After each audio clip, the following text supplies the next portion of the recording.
evening, ladies and gentlemen. On behalf of Isha Foundation, Penguin and Crossword, I would like to invite you to a very special event. Launch of the book, Sadhguru More Than Alive, by the poet Arundhathi Subramaniam. I would like to first invite Kamini Mahadevan, the consultant editor of Penguin India, to tell us a little bit about the book and also about Penguin's new spirituality imprint, Ananda. As a meditator, Arundhathi's awe, admiration, empathy is palpable throughout the narrative. And yet there are also strains of a healthy skepticism, which she very gently expresses in her asides. For many lay and initiated readers interested in spirituality, all this makes the book invitational. It opens the window to Sadhguru's philosophy of life and death and rouses the desire to delve further and perhaps venture on the path he has shown in their own way. I have to say, on a personal note, I did not know about Sadhguru before I started reading and working on this book, but engaging with this rich and beautifully written narrative of Sadhguru's life and experiences has been a joy and life-affirming. To me, this book is like a struggle, a constant. You see the struggle to find a way into a life that is, when you read it, you just read it as if it's a thriller. You're just being pulled along by a narrative that is startling. It is outrageous at certain points. You put it on in your lap and you say, and then because you can't resist, you pick it up again and you start reading, and you find that you're dragged along by an undertow. It shows you that it is possible to be reverent and it is possible to be engaged without actually sort of falling into this kind of spineless puddle at the feet of the Guru. And this is, I think, the central problem for many of us, that when you think of the word Guru, you immediately get this kind of crawly feeling. What do we expect? Will he expect me to do seva and stuff like that? But from listening to Arundhathi talking about him, he seems like a very human person.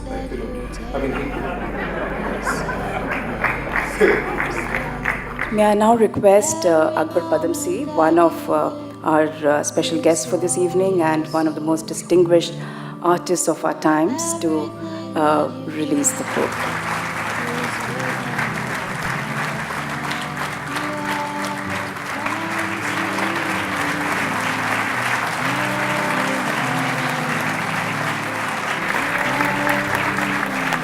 I think this book is wonderful. I've been reading it for the last 4 days, and being a painter, images always come to my mind. And the image that constantly came to my mind was that it was spiral. A spiral is a circle within a circle within a circle. It's in continuum. And why a spiral? Because we find, as a child, as a young man, then later as a businessman, who started a poultry farm and even construction business. And finally, his enlightenment at the rock near Mysore, in Chamod Hills. And I find the same person always at different light, at different stages of his own development to being at last the Sadhguru. Thank you very much. May I now invite Arundhathi Subramaniam, the author of the book, to take the stage. The only Guru I could envisage was the sage in a B-grade Indian mythological movie with a candy floss beard and an air of constipated benignness. Dead Gurus were fine. They left behind words that provoked, challenged. That was manageable. But live Gurus were unthinkable.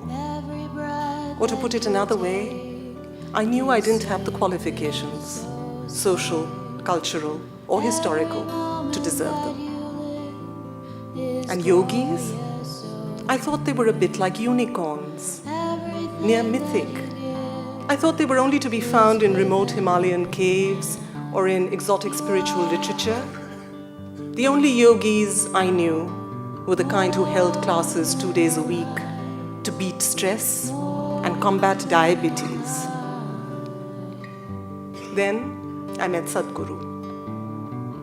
Many things changed in my life after that encounter 6 years ago.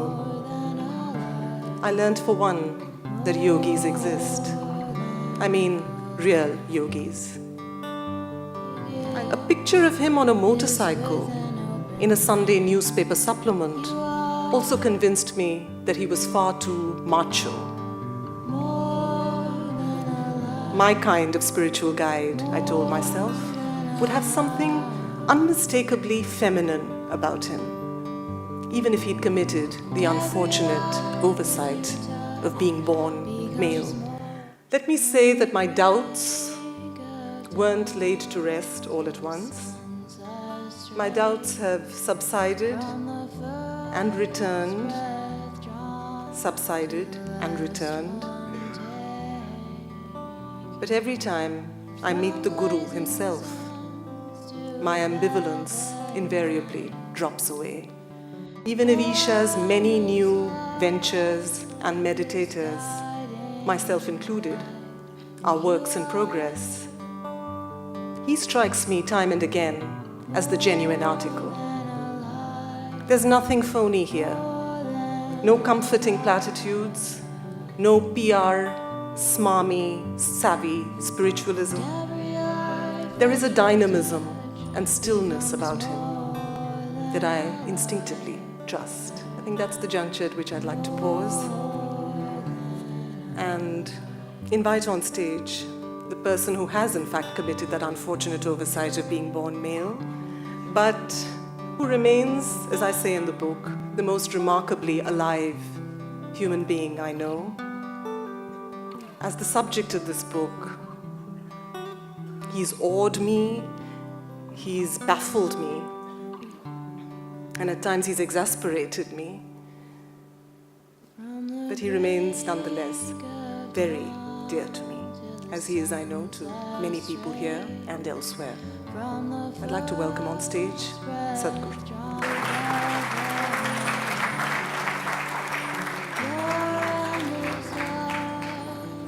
Let me clarify that one point. It was not an oversight. I chose to be a male because if I came with this kind of a face as a female,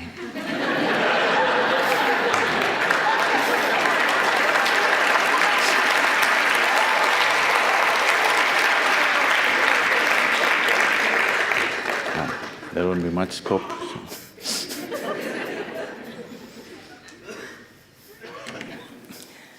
I'm going to start with a couple of questions that I'd like to get out of the way right away. Questions that I think came up for me at the time of this book. And I'm going to start with just asking you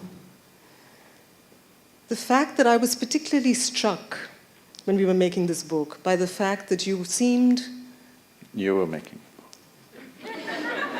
I was taking a walk. Okay. For someone who was taking a walk, you seemed remarkably disinclined to micromanage what I was doing, which was actually transcribing those conversations and trying to turn some of that into text. I would imagine that for anyone who was actually working on one's life, if that were to happen to me, I know I'd be far more inclined to micromanage the process. And I think this is probably true for many of us, that it's very difficult to know how to strike that kind of balance between how much to manage and how much to let go. How do you work that out? Or does one have to be a mystic for that?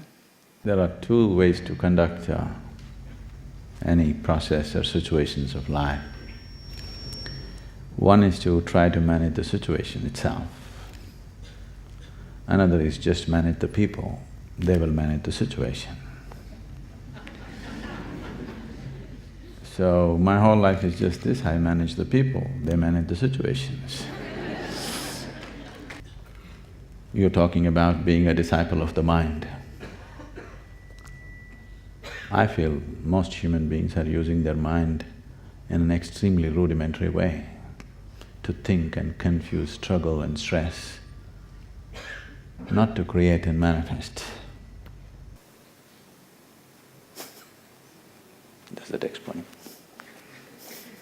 you saying that we were all being managed without us knowing it? No. Were you also saying that? That you didn't have to manage the situation, but you could actually just manage people? That's what you were saying. So you're saying that in the course of this book… I didn't manage your writing, I just managed you. Writing is your business, why should I manage that? We all felt that the most inspirational thing about this journey was the fact that you don't seem to have any of the trappings of holiness. Who? You. Or you didn't before you… at the moment that you discovered yourself. It's a constant reminder that to know yourself, you don't seem to need any of the things that we customarily associate with spirituality, or that have come to be associated with it. Religious allegiance of any kind, or the knowledge of scripture. I guess my question is, no, you don't think? No, it's just that I think these impressions have fallen upon people's minds, mainly because people who should have just been temple priests are claiming to be gurus, that's why.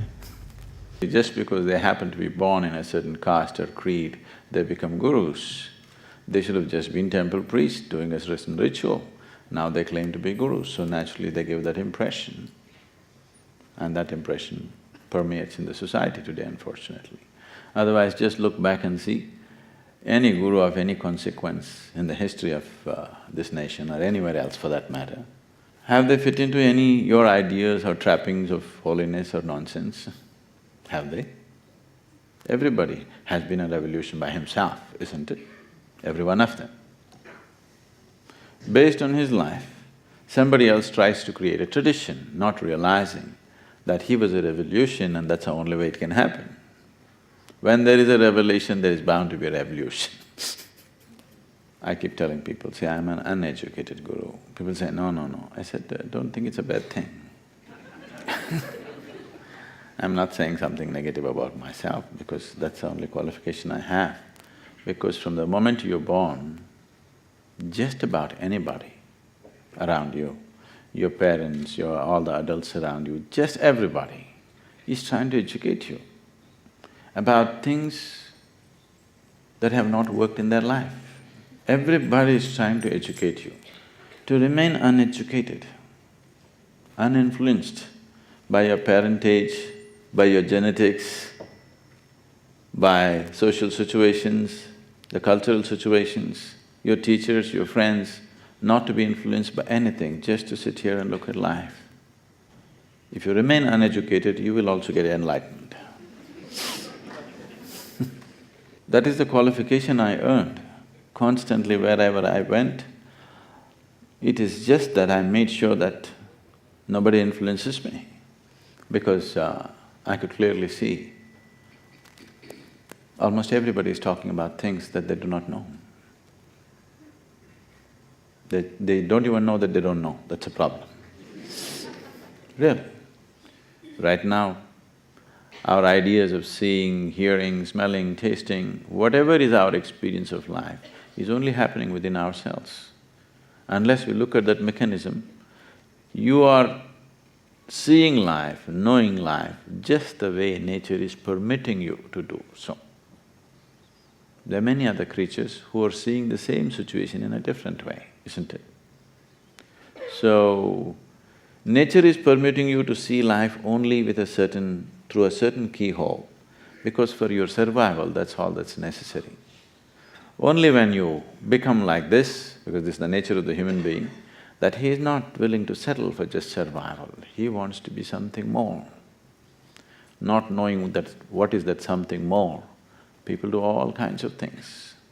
It doesn't matter what they do. Essentially, they are trying to be something more than who they are right now, isn't it? If you want to be something more, you can only be something more here, not there. If you are something more just in the world, when they clap their hands, you will go up, when they do this, you will go down. Somebody else, something else, the social fickleness will determine how you will be. It is just that I refuse to get educated by anybody. I refuse to be influenced even by a single thought or emotion around me. I think that was the most significant thing, and I think that's what I'm trying to put upon everybody, not to be influenced. But people tell me, Sadhguru, how not to be influenced by you? I said, that's the thing. That's the whole thing. If you're influenced by me, you will miss me. If you're not influenced by me and you're with me, you will be empowered by me. That's important. You say that you never really knew what water was and you never really knew what stones No, were. even now I do not know. Do you know? No, I don't, clearly. But I'm curious to know then what you meant when you say you had this moment on Chamundi Hill at the age of 25, a life, you'll find it in the book if you haven't heard of it already, a life-transforming experience on Chamundi Hill. He went up for a few minutes, for half an hour, and came back 6 hours later, a mystic. What happened on She's Chamundi? beginning to talk like she writes script in the local cinema. I think my question is, if this moment is what we call a moment of self-knowledge or enlightenment, you actually go on to talk about it later as a condition of borderless ignorance. So are you saying that the ignorance that existed earlier was just amplified at this point? Because that in itself is a kind of boggling concept. See, only ignorance can be limitless, isn't it? Can knowledge be limitless? Knowledge is always limited. How much ever you know, it's still limited. But ignorance is boundless, isn't it? So, I'm not trying to be a mystic, okay? She brings up this kind of issues. Ignorance is definitely borderless, boundless. And it is the ignorance which empowers us to search, seek, explore, limitlessly travel through the scape of life. Knowledge would render you to your grave when you're alive. If you're satisfied with what you know, it would render you to your grave very quickly. The grave may not be of stone, usually it is made of paper. They call it scriptures. People just go there and bury themselves in the scripture. You know, you heard this, somebody buried himself into your book. You do. So that's a grave.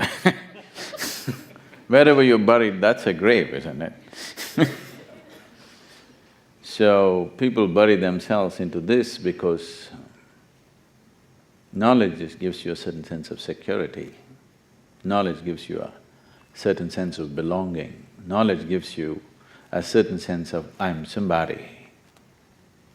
Knowledge gives you a sense of something that you're worthwhile in some way. Knowledge takes away the tremendous possibility of being a worthless speck of dust in this existence that can be just blown anywhere and just be there. The existence is a part of it. Knowledge takes away the possibility of union, which is yoga. Knowledge takes away the possibility of inclusiveness. Knowledge is always exclusive, please see this. The more knowledgeable you become, the more removed you become from everybody. Ignorance is like a sponge, it picks up everything. Knowledge is already heavy, it cannot pick up anything. Even today if I walk on the street, or this moment when I sit here, I'm completely empty-headed at this, like, every time I enter and look at people, I'm absolutely empty. Okay, I look at them, okay, what do they need, and I speak.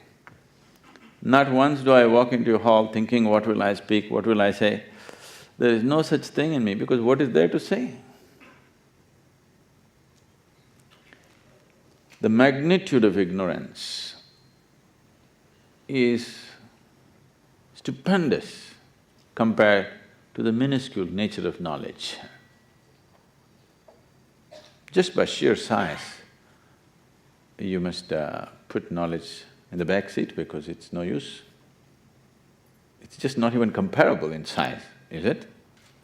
The magnitude of ignorance of this cosmic space and the knowledge of what we have about it, is it comparable?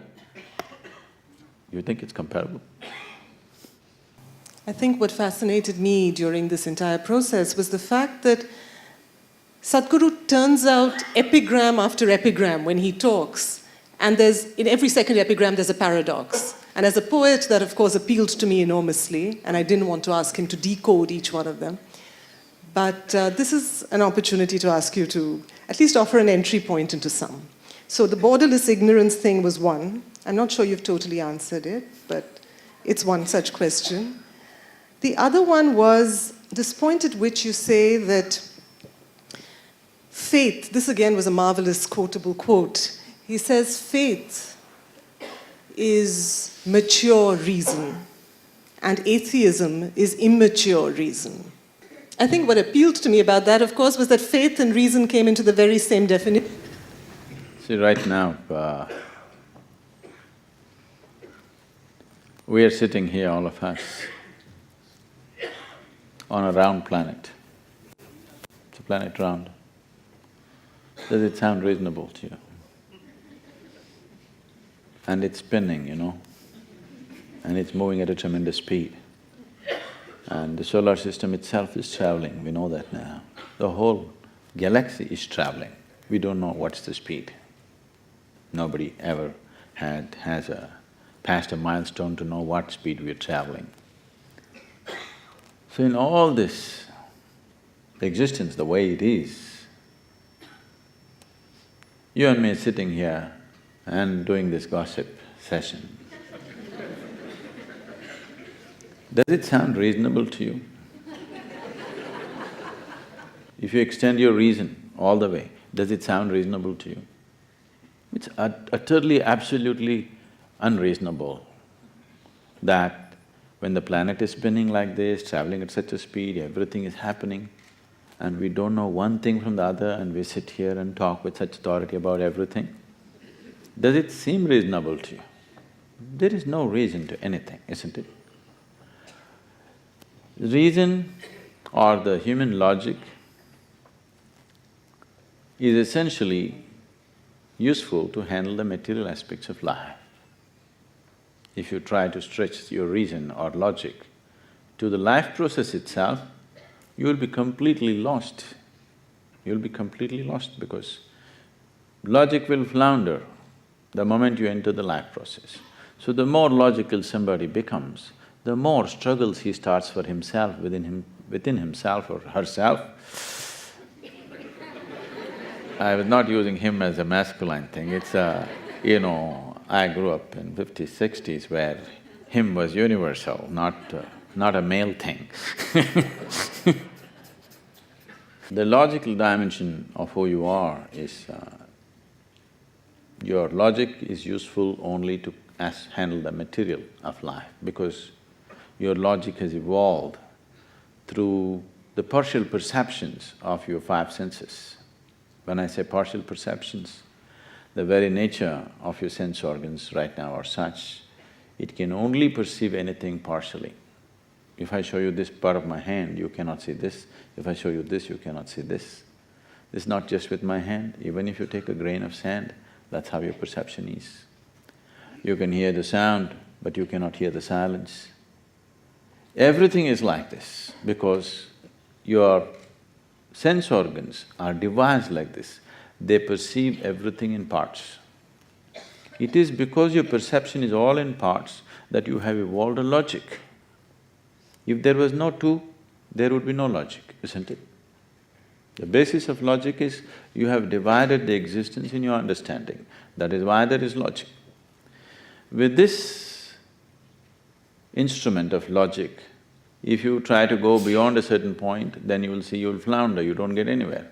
Even modern science is beginning to realize this. Today scientists are talking about fuzzy logic because they're unwilling to admit they're getting illogical. What's fuzzy logic? Fuzzy logic means you're getting mixed up, isn't it? So, essentially, it is beyond its ambit, that's all. Nothing wrong with it, nothing right about it, nothing wrong about it. It's wonderful in a certain area. It's just like, you're not a driver, so you won't understand this.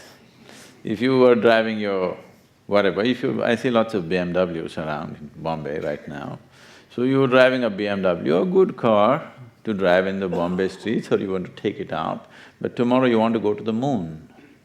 If you try to go to the moon with your BMW, well, you saw the moon out there, and if you want to go to the moon full blast, the only thing that may happen is we'll have to fish you out of the ocean.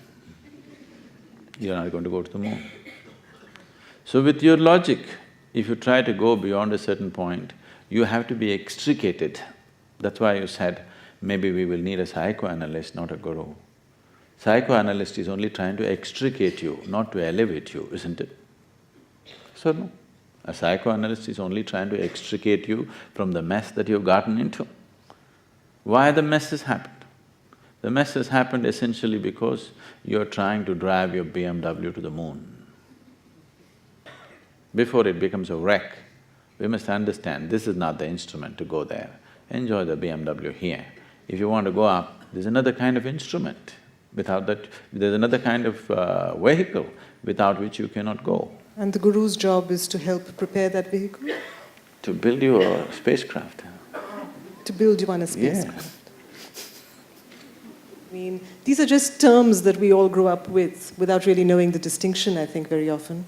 What is the difference between a guru and a saint? If you just want to be blessed, what is a blessing? Let's understand this.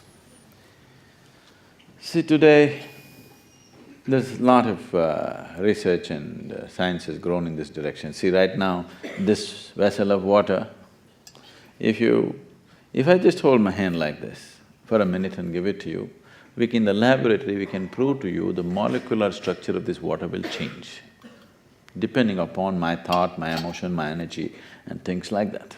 Do you know this? You mean if a guru touches it? No, anybody. A guru may have little more control over the situation, that's all. If you look at the water with lots of love and give it to somebody, the water will behave in a certain way because the molecular structure of the water will change without changing the chemical structure of the water. This is an established fact today, it's a scientific fact. So now, you know, in India, Tirth, in the temple, even if you're multi-billionaire for that drop of water, people are struggling like this because they're thinking the water has memory. They are wanting that because that water may carry the memory of the divine. They want to have a little bit of that in their system. So that may look like a crazy thing for you, but today modern science is saying this. Well, your grandmother said this also to you. Do not receive water or food or just from anybody, you must eat it in the right place, from the right people. They told you in Tamil Nadu for sure. But when your grandmother said it was superstition, but now that it comes after $1 million or $1 billion research, it's science. Now they're telling you the same thing.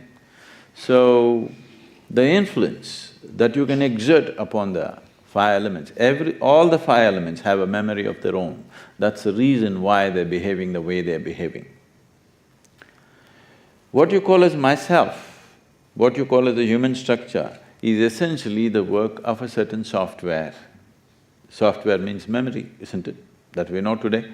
Memory chip, memory card, all these things, we're using the names, the terminology has come in. Now, the same thing that was soil became food.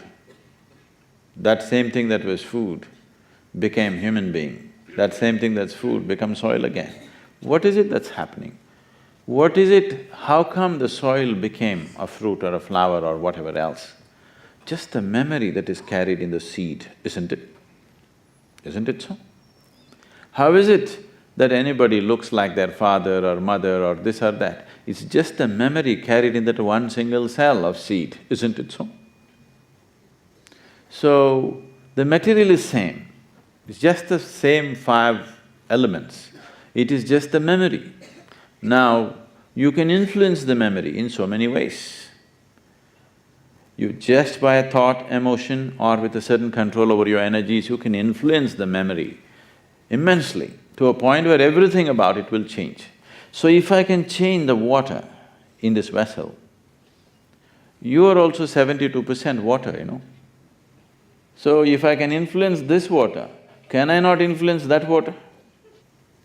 So if I can make this water pleasant, can I not make that 72% water pleasant? This is the science of yoga. This is what is people are thinking is mysticism. There's nothing mystical in the existence. Anything that you are ignorant of seems mystical to you. Isn't it? Whatever you're ignorant of seems mystical to you, isn't it? And the Guru has reached a point of borderless ignorance. Yes.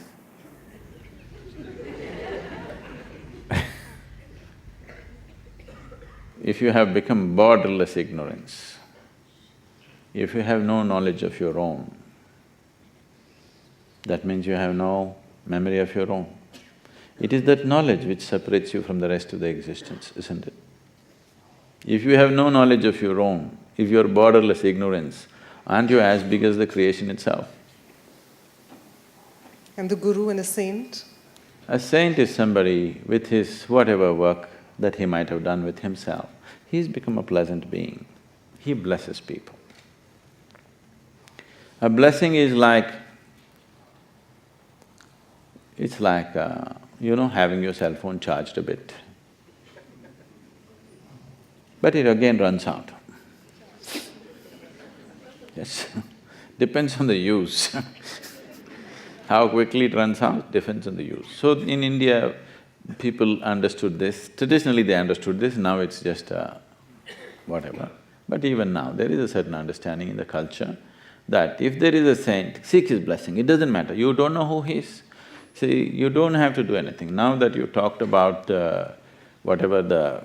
even if you have some film extra dressed up like a saint and make him sit there, and you bring your friend in India, any Indian person and say, this is a saint, immediately he'll go touch his feet. Because he understands wherever possible, whatever little blessing he can receive, he must receive, which is a certain intelligence, I'm saying. Wherever possible, as much blessing as possible you gather because these things run out, he knows that. He knows that it lasts only for a certain time, so wherever possible, as much as possible, you are in the airport, are you not looking for the charging port? So wherever possible, if you just… he doesn't have to be anything. If you simply say, without question, they'll seek blessing. If he doesn't have it, he doesn't have it, all I got is little exercise. What's the problem?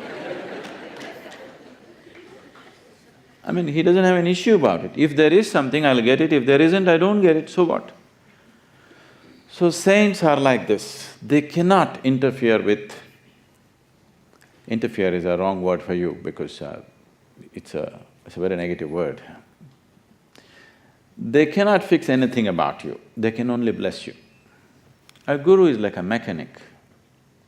A mechanic's job is not as graceful as that of a saint. It's definitely more graceful than getting hands-on and doing all kinds of things with you, isn't it? But a guru is a mechanic. If you have a disorder of any kind, you must go to a mechanic, isn't it? I don't have any disorder, I am fine. That is a disorder. Do you understand? Because the disorder is you have not even opened your eyes and look at the existence around you. To even say that I am fine, not knowing where you came from, where you will go, what is the nature of the existence, who I am, what I am, not knowing anything and saying I am fine, that is a serious disorder. So if you have a disorder like this, then you must go to your guru because he's not there just to bless you, he's there to work with you. It's a different game altogether. If you are looking for solace, you must go to a saint, he's good. If you're looking for a solution, only then you must go to a guru. You don't go to a guru for solace because he will disturb the hell out of you. He's not here to pacify you, he's here to awaken you. He's not a tranquilizer, he's a come awake solution. So if all you want to be blessed and you want to go to sleep well tonight, you must go to a saint, nothing wrong with it, right now, somebody just wants to sleep well today. Blessing is all they need. Someone else is in pursuit of wanting to know the ultimate. That's a different problem altogether, isn't it? So for that, you go to a different place. So a guru is more like a mechanic, or he's like a roadmap, he's a solution, he is not a solace. People come and always ask me, Sadhguru, please bless us, nothing should happen to me. I say, what kind of blessing is this? My blessing is let everything happen to you. Let everything that's life happen to you, isn't it? Let joy happen to you, grief happen to you, life happen to you, death happen to you, let everything happen to you. Have you come here to be insulated from life? Or have you come here to experience life? What is the basis of you being here? You have come here to experience life, then everything must happen to you, isn't it? You also say that teaching is just one part of your work and a very small part of your work. And you say the greater part of your work is transmission.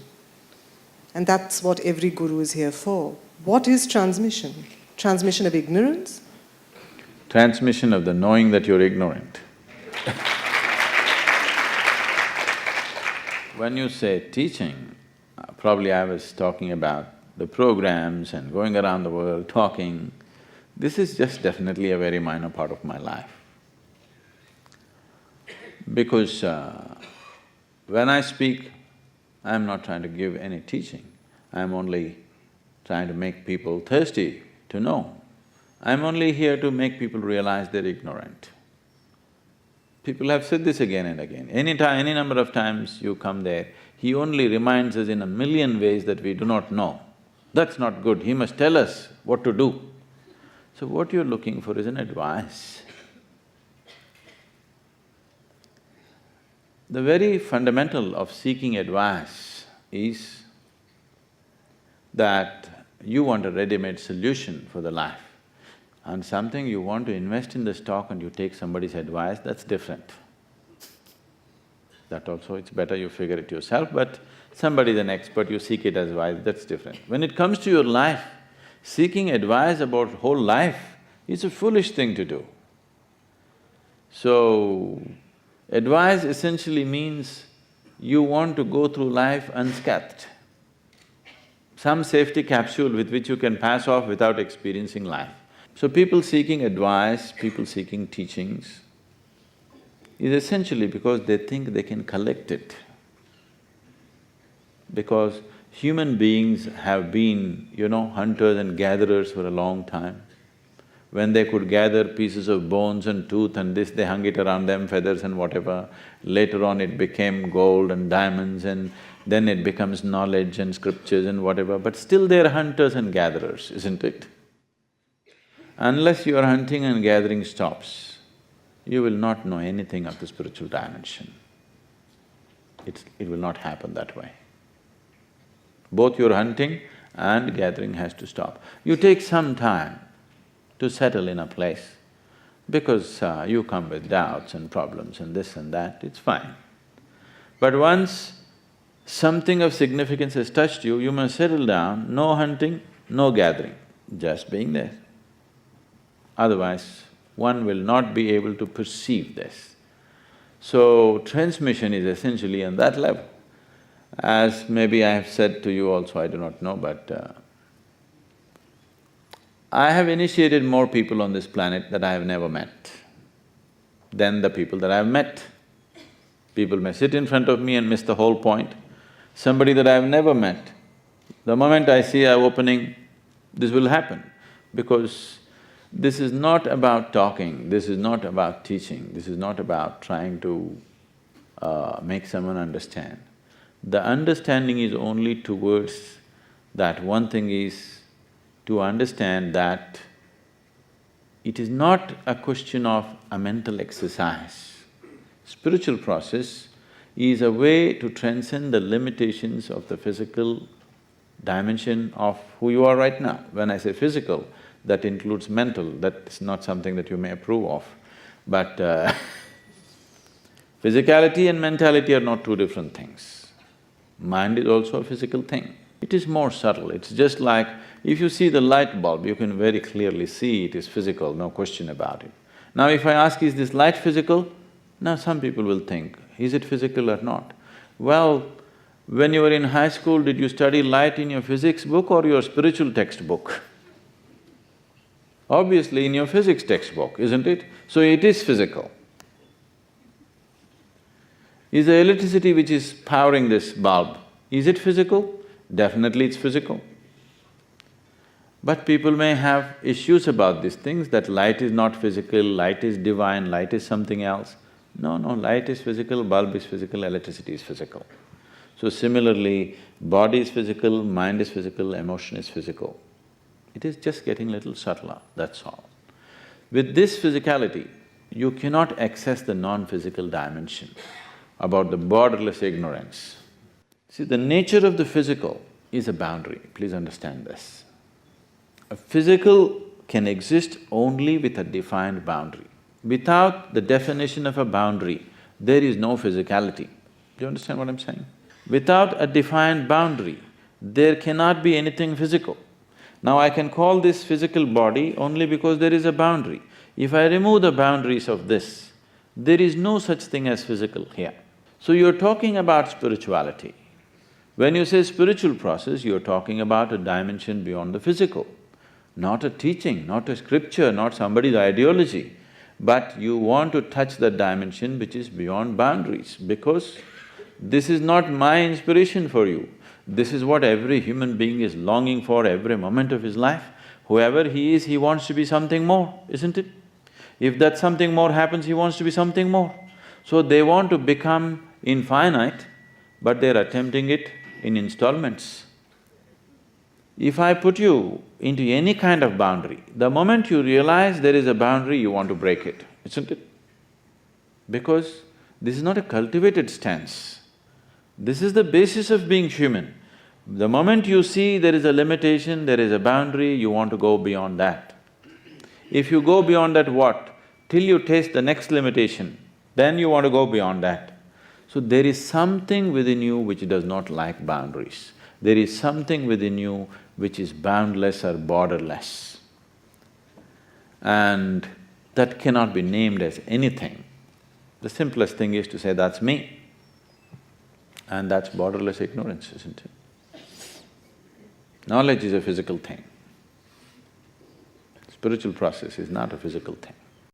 You know, you mentioned that you know what is going on with your followers at any point of time. You mentioned, you know, even if you are geographically apart or any time, how do you carry the energy of millions of your devotees or your mediators with you? No, I am not spying on them all the time. There's a lovely incident where one of your, I'm forgetting her name now, she was having an argument with her husband because she wanted to come over to be part of your course. And then you told her, now just shut up and go to sleep and stop arguing with your husband. The telephone rang and you just told her to go to sleep and stop arguing with her husband. And she was in an entirely different geographical place to where you were. The neighbors must have called me.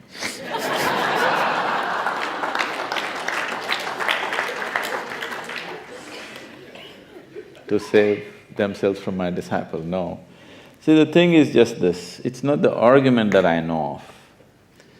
It is just that once you initiate somebody into something, it's more like a… to put it in modern terms, it's more like a repository of things are with you.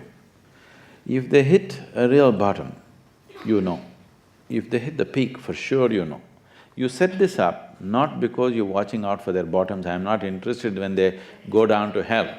I'm interested if they get enlightened, I must know. Because I planted seed and if it flowers, I must know.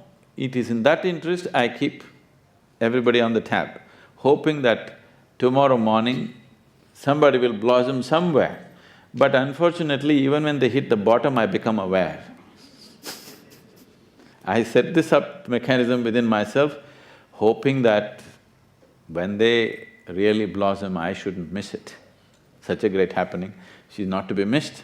That is why this is set up. But you know, it's like a warning mechanism. If the highest intensity does it, the lowest thing also does it. Not that one understands the mechanism either, still. No? Do you understand the microphone that you're using? Do you know how exactly it works? No. Then?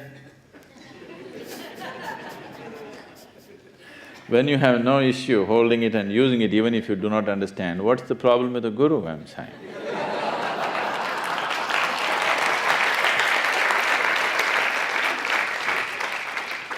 My question is regarding your schedule. I've been hearing from some of the volunteers how you travel and next moment you're paying calls for whatever. I don't know how you do it and where the energy is coming from. Is this something you haven't told us, or is it something you have told us and you've not understood it right? What is it? The energies are limitless. It's not limitless, sometimes I crash.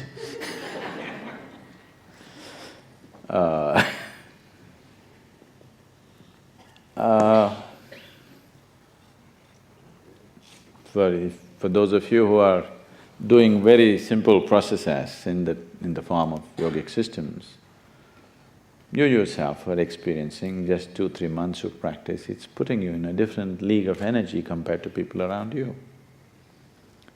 If you put enough years into it, or if you put enough intensity and involvement into it, it will do that. There's nothing superhuman about this. This is just human.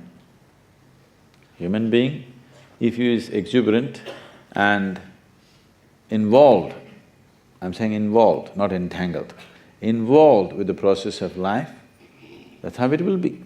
Have you noticed with yourself on a certain day, let's say there's no yoga, nothing in your life, but on a certain day, you're extremely happy and joyful about something. That day you don't need food, you don't need sleep, nothing, you're just on and on and on. Have you noticed this? Have you noticed this? Why on other days you're running out of your battery so soon? Because uninvolved life. For me, every moment is like, if there is somebody here, nobody here. My life is like an ongoing first-time love affair. If I sit here and breathe or eat or do something, I'm like going on all the time with everything. To tell you a simple process of this, we did this with a few people a few months ago when we were in the United States. We had a 90-day program. I told them, see, if you keep yourself, if you just listen to me, I can reduce your food, whatever you're eating, to 30% of what you're eating and still be as active and not lose weight. I said, Sadhguru, not possible, and all doctors in the program, not possible, calorie like this, fat like this, that will happen, this will happen. I said, it doesn't matter. You want to try. Then we put them through this simple process and said, just be like this, on. You will see you'll not lose weight. You will eat only 30% of the food that you're eating and you'll be wonderfully fine, because there is something called as receptivity. Life is receptivity. Coming back to borderless ignorance, ignorance is receptivity, isn't it? Awareness of ignorance is receptivity, isn't it so? Yes? This life, as you sit here, your body is not a solid thing, it's an ongoing process. Your mind is not some kind of solid state, it is an ongoing process. It is only receptivity which empowers your mind for sure, isn't it? And it's only receptivity which empowers your body. If you sit here, you're not aware of it. The moment I tell you, you will be aware of it, you are inhaling and exhaling. That means constantly you're receiving and receiving. If you say, no, I am not such a slave to all these people, I don't want to inhale what all these people are inhaling and exhaling, and hold your breath, your life process will stop, isn't it? So this is receptivity. If your receptivity is really kept at its peak, 60% of all the energy that you generate, that is needed for the body, to build the body, to run the body, comes from water, air and sunlight. Only 40% comes from the food that you eat. And if you make yourself little more open by doing certain other things, I'm saying just by normal joy, you don't know any yoga, you have not understood the mechanics of the body, what to do with it, to unleash other dimensions of energy. No, nothing you know. Simply you're a joyful, passionate person. You will see your food quota will go down, your energy levels will go up. Every one of you have experienced this on certain days, isn't it so? Yes or no? Why is it you're not like that every day? Because you have set a prescription for yourself. Only if this happens, I will involve myself. With the rest, I will not involve myself. So, right now you're breathing without involvement, unconsciously. Heart beating, no involvement, unconsciously. This happened to me when I was just 17 years of age, because by then I had closed my eyes and particularly if I have to eat, even today my eyes will naturally close, I don't even have to think. If I have to drink water, my eyes will naturally close. Because on that day, I just took a morsel of food and put it in my mouth, it just exploded in my mouth. Something that is not me. So it was somewhere else. It came on my plate, I put it in my mouth. Now it's becoming me, right here. It doesn't even have to go digestion, right here in the very mouth region, what was not you is becoming you. Is this not love affair? Your whole love affair is just this, trying to include somebody as a part of you desperately. Not working very well, but you try. Isn't it? Isn't that what a love affair is? You're trying to include somebody as a part of yourself. This is your love affair, isn't it? So this is something, not even a human being, some other life, a vegetable, something else, comes here and willingly becoming a part of you. To what extent it becomes a part of you depends upon your receptivity. Not everybody will get the same stuff or the same food that they eat. Two people, two healthy people, if they are given the same nutrition and keep them in different states of mind, these experiments have been done. You keep one person happy, keep another person unhappy, you will see what he receives from the food. Happy person, what he receives, unhappy person, what he receives is very different. That's one dimension of receptivity. There are other dimensions of this. In yoga, we say, your spine is the center of the universe. That looks like too presumptuous a thing to say, I am the center of the universe means you are some kind of a megalo, yes? But we say it is Merudanda, it is the axis of the universe. Why this is being said is, your experience of life is all being generated from your spine. You know the world only the way you experience it. And this experience is generated by your system, not by the world. You see me right now? Yes? You think you see me here on stage, it's not true. Actually, this light falls upon me, reflects and goes into your, through your lenses, inverted image in the retina, you know the story. If it falls in the retina, from there, in your brain, it breaks up into 14 different parts. Right now you're seeing me in 14 different places in your brain. One place you're seeing only the color, in another place the texture, in another place the form, like this it goes on. It's digitally broken and you're seeing it actually in 14 places, but in your experience it looks like it's one. Now, this is receptivity. When I say this is receptivity, it is not just what goes in, but how it impacts you inside is your receptivity. Everybody takes in oxygen, carbon dioxide, not everybody can receive the same stuff.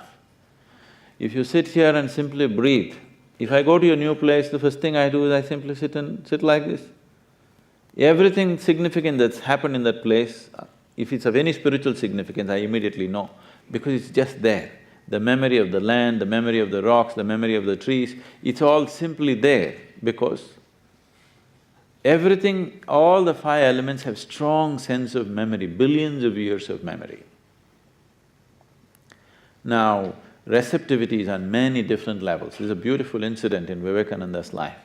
Swami Vivekananda went to Europe and he was staying with a philosopher. You know his name? What's his name? It's a German philosopher. So he was his guest and after dinner they met in the study and there was a huge book on his table. Vivekananda said, can you give me this book? Let me give it for an hour, let me read it and see what's in it. Because the German philosopher was speaking such great things about the book. The German philosopher laughed, how can you read it in an hour? I've been reading it for months. And it's in German language, it's not in English, you can't read. Vivekananda said, it doesn't matter, give it to me, let me see. So he was given the book, he placed it between his two hands and just sat like this for an hour. Then he gave it back and said, it's not of any significance. He said, this is rubbish, you know. This is arrogance at its peak. You do not even open the book and you dare to make a comment about the book. Then Vivekananda said, you ask me any page, what you want. So page 632, what? Verbatim, he repeats. Any page, you name the page, he will just repeat it verbatim. That man was just awestruck. He said, how is this possible? He said, that's why I am Vivekananda. Viveka means perception, you know. His name is Narendra. His guru called him Vivekananda because he saw he's of that level of perception. So perception and receptivity are not two different things. Receptivity, if it is increased, perception will naturally increase. If perception is high, receptivity will be naturally high. So from the same morsel of food, what one person receives, what another person receives is very, very different. Apart from that, this being the center of the universe is not a wrong thing. See, in you saying my spine is the axis or the center of the universe, nothing wrong because nobody knows where the boundary is anyway. Yes? When you do not know where the boundary is, it is possible that you could be the center, isn't it? That is another thing, but the center of your experience is your spine. And your universe is just the way you experience it, you don't know anything else, isn't it? Yes or no? The way you perceive and experience this universe, that's all you know. And this is the center of that. So my spine is the center of the universe. And if I activate it, it just receives everything directly. So a yogi just sits there, simply sits there for days on end, doesn't lose weight, has not taken on anything, no input but still doesn't lose weight because perception and receptivities and many different levels. I had a great-grandmother who lived up to be 113, 113 years of age. I have seen her only when she was over 100 years of age. So she was like this, she used to live by herself elsewhere and she used to come when we used to go as children to my grandfather's place. And in the morning if you give her breakfast, she would first take it and where she look for the ants, where some ants are there, some squirrels are there, sparrows don't exist anymore, but there used to be lots of sparrows for sparrows everywhere. Almost 3/4 of her food she'll give it away. And she'll just watch the ants eating. Tears will be running down her cheeks and somebody will come and say, you old woman, if you don't eat, you throw food all over the place, you will die.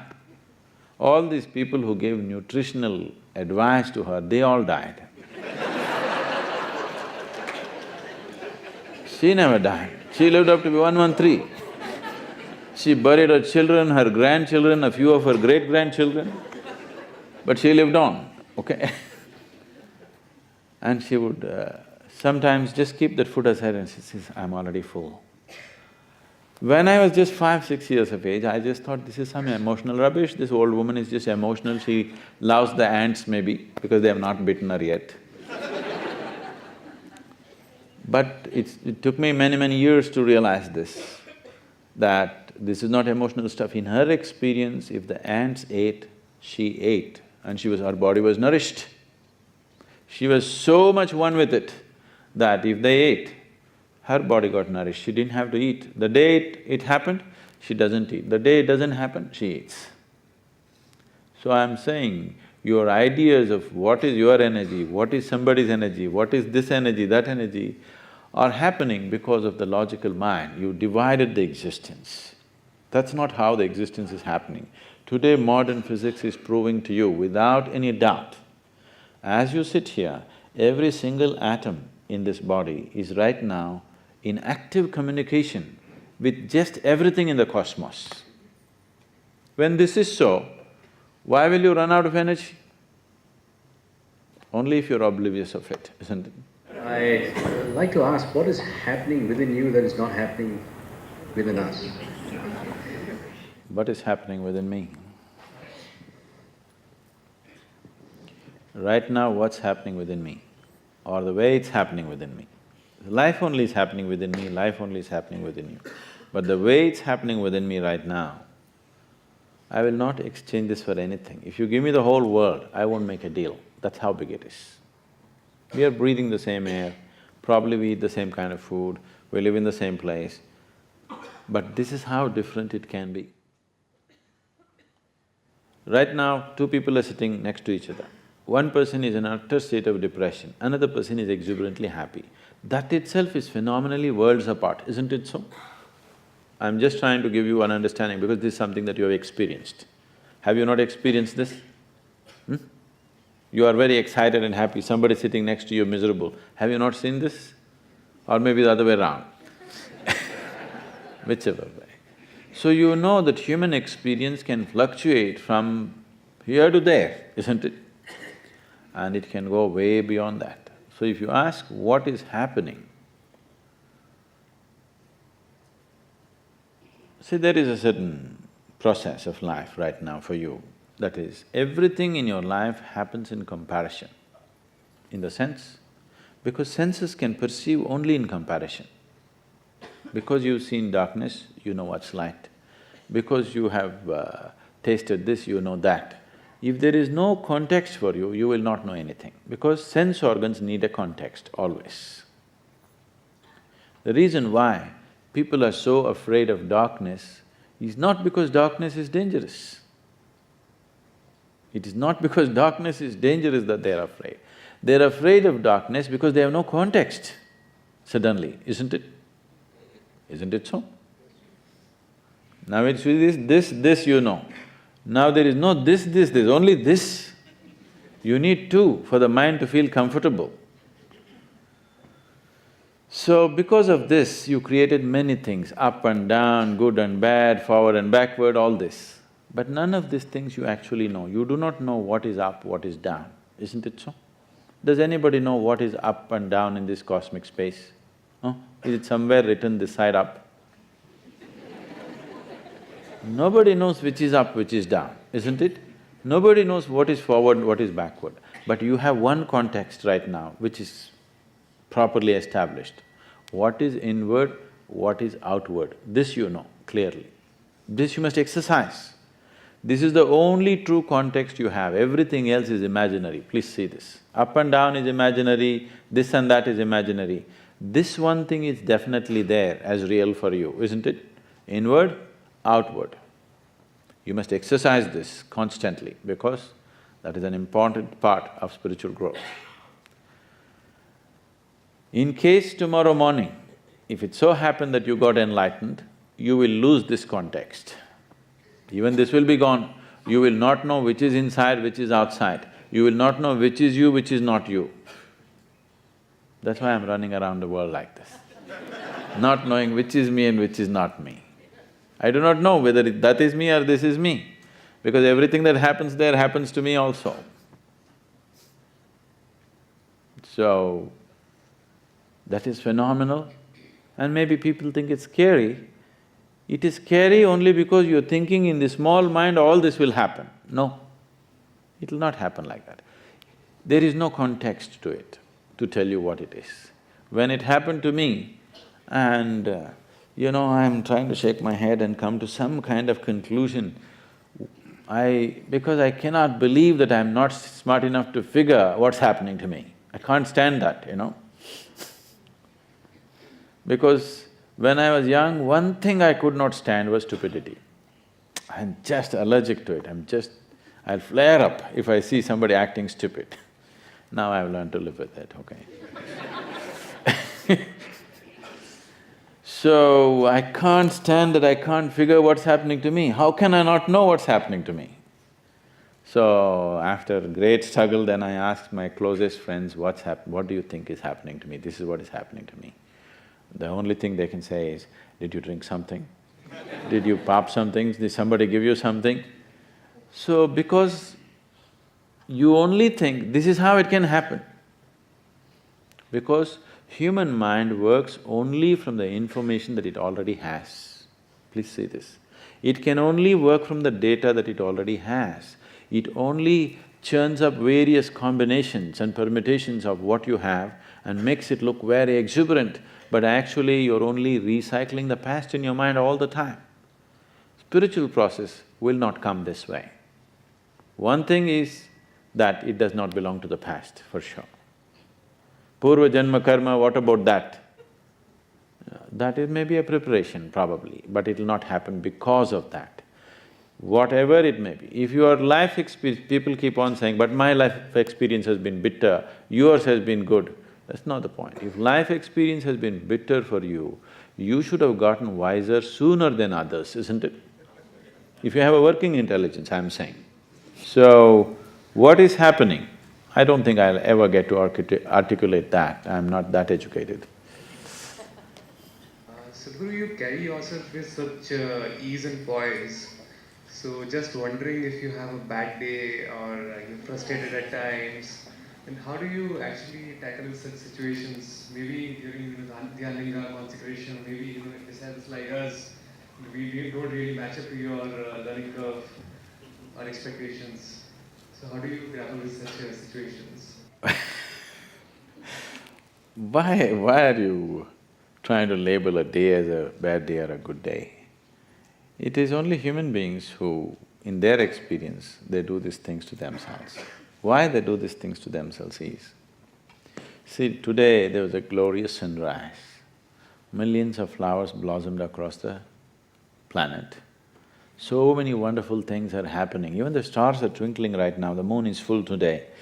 Everything is fantastic, but one worm of a thought in your head can make a mess out of you, isn't it so?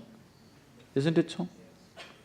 So why this is so is, somewhere you are giving or ascribing a lot more importance to your psychological process than the existential process. Instead of being alive, you're being a psychological case. Yes? Because your thought process and your emotion has become far more important than the existential process. That is the only problem, isn't it? Or in other words, the creation, the Creator's creation has not impacted you enough yet. So you think your petty creation in your head is bigger than that. Or to put it bluntly, you're too full of yourself, that's the only reason why you can have a bad day. Otherwise, why? No, the stock market crashed. So what, the sun rose? So many things happen. Does it mean to say nothing goes wrong in my life? More things go wrong with my life than anybody else's life, probably. Anybody here, I would say, because I don't hesitate to just put my hand into just about anything. Understand? I do not hesitate to put my hand into anything. When you put your hand into just about anything, lot of things will bite you, right? Naturally it will. I want you to understand this. The whole process of suffering is essentially that you have not opened your eyes, you've not peeled your eyes properly and look at the grandeur of everything that's happening around you. Not yet. You've not paid attention. You looked at the world like this. You must look at the world like this. If you just look at one thing, you can't believe how it is. If you ever look at an ant, just see what kind of technology has gone into it, it can keep you engaged for the rest of your life doing research, yes or no? So the problem is just this, that you are giving too much importance to what's happening in your little head, not paying attention to all the magnificent things that are happening in the existence. I've never seen a bad day in the existence. I've only seen bad days in people's moods and minds, isn't it? So I made myself like this, that nothing happens within me without my choice. If there was a choice for you today, would you make this into a blissful day or a miserable day? If you had a choice, what's the choice for yourself? What's the choice for yourself? Blissful day. What you want for your neighbor may be debatable, but what you want for yourself, for sure, it's a good day, super good day, isn't it? So I make it like that for myself, no matter what the hell is happening. What I want to add is that what you are telling us is that we should all live like angels, which we are. Oh, no, don't do that. In a kingdom of heaven. No. And be part of the whole cosmic power of the whole universe and live happily every moment of our life, regardless of what is happening around us. Is that what you were trying to tell us, is my question, sir. If I've been so unclear, I'm sorry, but that's not what I'm trying to tell you, son. Because I don't know how angels live, they look very uninteresting to me. From the comic books and pictures that I've seen, I find the angels very uninteresting. Indian angels look little more well-dressed and whatever. The generally angels means the white-winged ones look totally whatever. All this talk about angels and heaven and God, there's so much God and divine talk in the world only because most human beings have not realized the immensity of being human. I want you to explore the immensity of being human. If your humanity overflows, divinity will descend in search of you. Nobody need to go in search of God. If you make yourself in a certain way, what the hell can you do? Because divine is the slave of the creation. I want you to understand this. Because only if there is creation, creator is of some significance, isn't it so? Yes or no? Only because there is creation, creator is of some significance. So only because I am here, the creator is of some significance, isn't it? So if this becomes a full-blown human being, then creator cannot help being exposed. In everything he will be exposed, divinity will be exposed in everything, you don't have to go in search of it. Please don't go in search of heaven. The most important thing is to realize the immensity of what it means to be human, because it's not a simple thing. It's not a simple thing to be human. It's not just one more creature who eats, sleeps, reproduces and dies one day. This creature is capable of immense possibilities. My request is every human being should explore that rather than jumping into some conclusion. You say compassion is sort of another name for spirituality?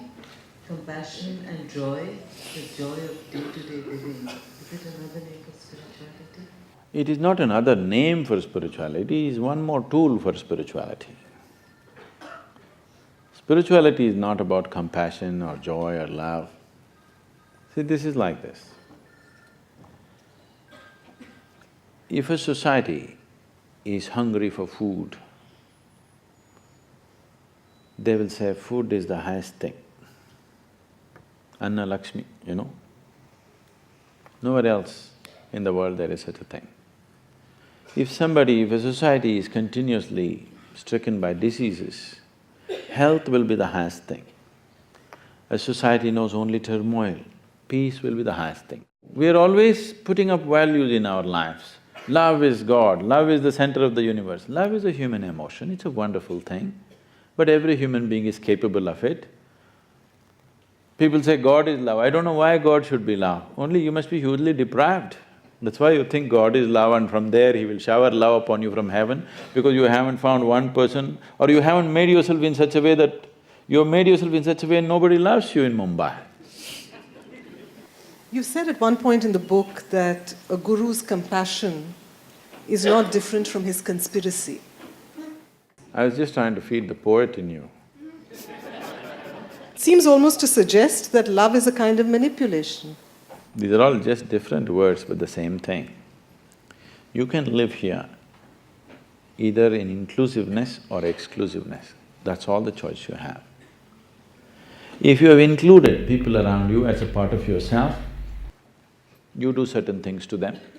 If you have excluded them from who you are, you do certain other things to them. You can call this management, you can call this conspiracy, you can call this compassion, you can call this love, Essentially, you can live here either including people as yourself or excluding them from you. If you have excluded life around you, you will see how to use them. If you have included life around you as yourself, you will see how to nurture them. To nurture somebody, if you have a child, to nurture him, don't you have conspiracies against the child? Against is not the word. Don't you have conspiracies for the child? To send him to school, how much conspiracy you have to do in the morning? Yes or no? If you don't know how to conspire for your child, he may become nothing. He may become no good, isn't it? Don't you have all kinds of conspiracies for your children? If you love somebody, you're full of conspiracy, isn't it? Because not everything can be just presented on the plate and this is it. It doesn't work… life doesn't work like that. So, why can't compassion be a conspiracy? Or why can't conspiracy be compassionate? Both are possible and both are so. All these are just words. Essentially, are you inclusive or exclusive? That's all the question is, isn't it? If you're inclusive, you're allowed… if you've included somebody as a part of yourself, you can do whatever you want with them. If you've not included somebody as a part of yourself, you have no business to touch them, that's all I would say. You sound like a bit of fun, so I don't feel inhibited in asking you this question, and that is, does a guru need a costume? Shall I take it off?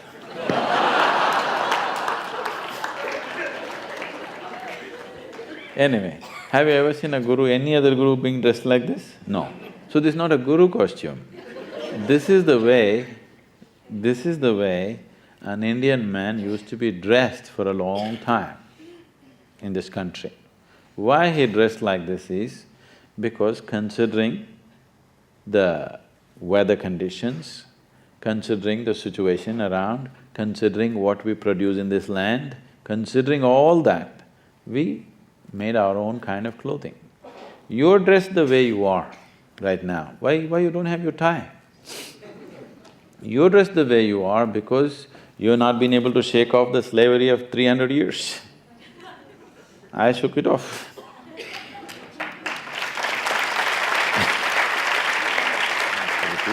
There was a time when I was teaching with my denim pants and t-shirt and I'm doing spiritual teaching and blasting people from this and that. Even then things worked, even then people gathered. But then, is it not important that when people have to look at you constantly, that you make yourself… you can't become pretty, I can't change this, but at least present yourself properly, because people are looking at you all the time. If I was living in the jungle, I would take off everything and sit with my loincloth or maybe even without it. Now you're in a society, is it not important you dress in a way? Is it not important for every human being to make himself into a pleasant human being in every possible way, including the way he looks, to whatever extent he or she can? Is it not an important contribution to life around you? No? Yes. And there are also other aspects to this. Why? With all the fairness to all the other people that you're commenting about, why the yogis and gurus wear unstitched clothing most of the time, and if they wear loose clothing, it is extraordinarily loose, is simply because there are certain other aspects to your body which is more than the physical body. There's a whole activity happening around your body every moment of your life. If you're conscious of it, you will accommodate that also. Otherwise, you'll wear skin-tight clothing and walk around, not knowing what's happening to you. If you're just flesh and bone, skin-tight clothing seems to be all right. But when you're aware there is so much more to you, you naturally give sufficient space because it makes a lot of difference.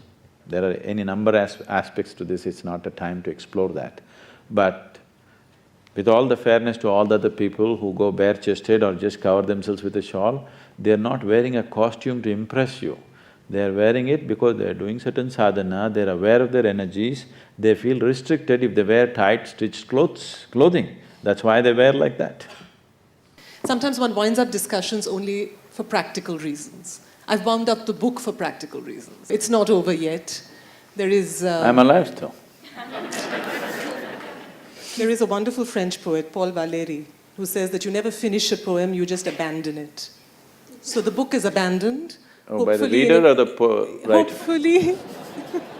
Hopefully in an interesting state of abandonment for readers. Do pick up your copy if you're inclined, but I'd just like to thank all of you for staying as long as you have, and Sadhguru for making the time, for being the kind of subject one doesn't want to abandon. Thank you. हजारों ख्वाहिशें ऐसी कि हर ख्वाहिश पे दम निकले, बहुत निकले मेरे अरमान, लेकिन फिर भी कम निकले। हजारों ख्वाहिशें ऐसी कि हर ख्वाहिश पे दम निकले। मारियो बाण घाव नहीं तन पे।